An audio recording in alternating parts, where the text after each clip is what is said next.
अस्सलाम वालेकुम, welcome back to my channel. फिर से आज हम இன்றைக்கி மறுபடியும் நான் சைஃப் ரெஸ்டாரண்ட்டுக்கே வந்திருக்கேன். இதுக்கு முன்னே இவ்வளோ டீட்டெயிலாக போட்டதில்லை சைஃப் ரெஸ்டாரண்ட்டில். இன்றைக்கி டீட்டெயிலாக போடுறேன், வாங்க உள்ளே போகலாம். க்ரௌடு பார்த்தீங்களா? ஹைதராபாதி ரெஸ்டாரண்ட் இது எங்கே இருக்குது அப்படின்ட்டு பார்த்தீங்கன்னா, அபுபக்கர் சித்திக் மெட்ரோ ஸ்டேஷனில் இறங்கி நேராக நடந்து வந்தீங்கன்னா சைஃப் ரெஸ்டாரண்ட் தெரியும். இங்கே ஹைப்பர் மார்க்கெட்டுக்கு பேக் சைடு ஹோர்லாண்ட்ஸில். ஆம்பியன்ஸ்லாம் இப்போ தான் சேஞ்ச் பண்ணாங்க, போன வருஷம் நல்லா பண்ணியிருக்காங்க. இதுக்கு முன்னே இந்த மாதிரி இல்லை, ஒரு மாதிரியாக இருந்துச்சு கசகசான்னு. இப்போ க்ளீன் அண்ட் நீட்டாக இருக்குது ஒரு வருஷமாக. செம்ம ஆம்பியன்ஸு. நிறைய வாட்டி வந்து சாப்பிட்ருக்கேண்ணா. நீங்கள் ஒவ்வொரு வாட்டியும் வரும்போது ஷார்ட்ஸு இதுக்கு முன்ன வீடியோவும் போட்டிருந்தேன். செம்ம பசிங்க, ஆனாலும் சரி சாப்பிட்லாம் அப்படின்ட்டு ஃப்ரெண்டை கூப்பிட்டுன்னு வந்துட்டேன் நான். இங்கே வந்து பார்த்தா செம்ம க்ரௌடு, ஏகப்பட்ட ஆளுங்க உட்காந்துருக்காங்க. டேபிள் சேர் கிடைக்கல, வெயிட் பண்ணிகிட்டே இருக்கேன். இதை பார்த்திங்கன்னா ஸ்வீட்ஸ்லாம் வச்சுருக்காங்க. ஹைதராபாத்தோடைய ஜங்ஷன்ஸ் ஃபோட்டோஸ், டிஷ்ஷஸ் என்னென்ன இருக்கோ அதெல்லாம் ஃபோட்டோஸ்லாம் போட்டு ஒட்டி வச்சுருக்காங்க. நீங்கள் துபாயில் இருந்தீங்கன்னா இந்த கடையில் வந்து ட்ரை பண்ணி பாருங்கள், மஸ்ட்டு ட்ரை. எல்லாமே நல்லா இருக்குது, எதுவும் நல்லா இல்லைன்னு சொல்ல முடியாது. ஏன்னா ஹைதராபாத் டிஷ்ஷஸ் எனக்கு ரொம்ப பிடிக்கும் பர்சனலாக. அதனால் நிறைய ஹைதராபாத் ரெஸ்டாரண்ட்ஸ்க்கெலாம் நான் போயிருக்கேன். பட்டு இந்த கடை வந்து பார்த்திங்கன்னா ஆவரேஜ் ப்ரைஸ் தான், எக்ஸ்பென்சிவாகவும் கிடையாது, ரொம்ப லோவாகவும் கிடையாது. இதுக்கு முன்னே நான் ஒரு வீடியோ போட்டிருந்தேன் கிராண்ட் ஹைதராபாத் அப்படின்ட்டு. அந்த கடையும் நல்லா இருக்குது. பட் ஆனால் அந்த கடையில் கொஞ்சம் ரேட்டு கம்மி தான். இந்த கடையை கம்பேர் பண்ணால் ரேட்டு கொஞ்சம் கம்மி தான். பட் ஆனால் டேஸ்ட் வைஸில் டிஃப்ரென்ஸ் நிறைய இருக்குது. அந்த கடை டேஸ்ட்டு தனியாகவே இருக்குது. இந்த கடை டேஸ்ட்டு டிஃப்ரெண்ட்டாக தான் இருக்குது.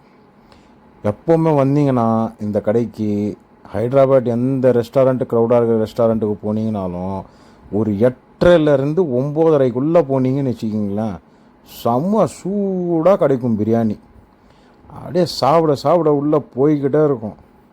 தூ சல் மை ஆத்தும் அப்படின்னு சொல்லுவாங்க. அப்படின்னா நீ முன்னால் போ, நான் பின்னாடியே வரேன் அப்படின்ட்டு அர்த்தம்.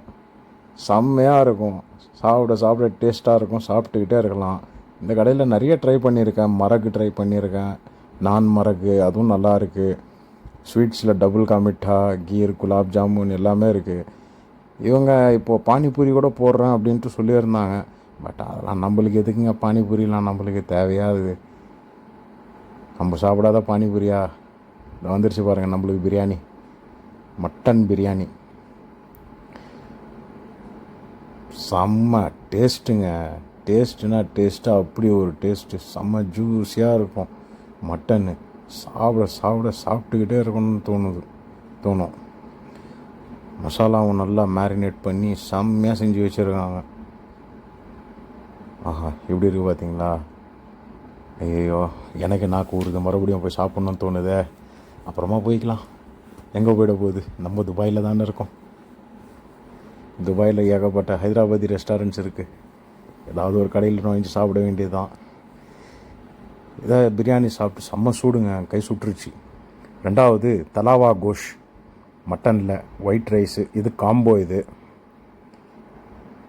காம்போ இந்தியா காசு அரௌண்ட்லி 520 சம்திங் வரும்.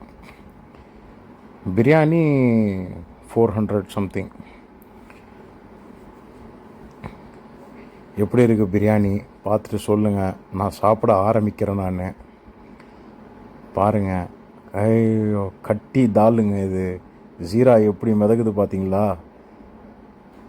இதில் சால்னால என்ன சால்னா சொல்லுங்கள் பார்ப்போம். பருப்பு சாம்பார் செம்ம டேஸ்ட்டுங்க. நம்ம ஊர் சாம்பாரோட இந்த சாம்பார் டிஃப்ரெண்ட் டேஸ்ட்டு. அதுக்கப்புறம் ரொட்டி, சப்பாத்தி. இது சப்பாத்தியும் நல்லா இருக்குது. சூடாக போட்டு கொடுக்க சொல்லுங்கள். ஆறி போனது சாப்பிடாதீங்க, லப்பர் மாதிரி இருக்கும். ஏன்னா ஒரு வாட்டி ஆறி போனதை சாப்பிட்டு வாயெல்லாம் வலி எடுத்துச்சு. அப்படியே இப்படி சொரட்டி அதில் தொட்டு சாப்பிட்டோம் அப்படின்னா செம்ம டேஸ்ட்டு. இருந்த பசிக்கு எப்படி தான் போச்சுன்னு தெரிலிங்க. சர்றன்னு உள்ளே சாப்பிட்டு முடிச்சாச்சு. பில்லு கட்டியாச்சு, வெளியில் போயின்னு இருக்கோம். போகிற வழியில் உங்களுக்கு காமிக்கிறேன். கிரில்லு இது. கிரில்லு நான் இந்த வாட்டி வாங்கலை. லாஸ்ட் டைம் வாங்கி சாப்பிட்ருந்தேன். இந்த வாட்டி நான் கிரில் வாங்கலை.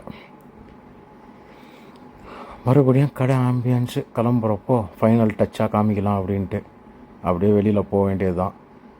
இது வரைக்கும் என்னுடைய சேனலை சப்ஸ்கிரைப் பண்ணலன்னா சப்ஸ்கிரைப் பண்ணுங்கள், லைக் பட்டன் தட்டுங்க. உங்களுக்கு புண்ணியமாக போகும். லைக் பட்டனை தட்டி கொஞ்சம் என்னுடைய வீடியோஸை லைக் பண்ணிங்கன்னா நெக்ஸ்ட்டு அடுத்தடுத்து வீடியோஸை இன்ட்ரெஸ்டிங்காக போடுவேன். இதான் நேராக பார்த்தீங்கன்னா அபுபக்கர் சித்திக்கு இந்த யுனைடெட் ஹைப்பர் மார்க்கெட்டுக்கு பேக் சைடு. இங்கே ஏகப்பட்ட ரெஸ்டாரண்ட்ஸ் இருக்குது. ஹைதராபாத் ரெஸ்டாரண்ட்ஸு, பெங்களூர் ரெஸ்டாரண்ட்டுன்னு. ஓகே, கிளம்புறேன் நான். Bye. Don't forget to subscribe my channel. Thank you.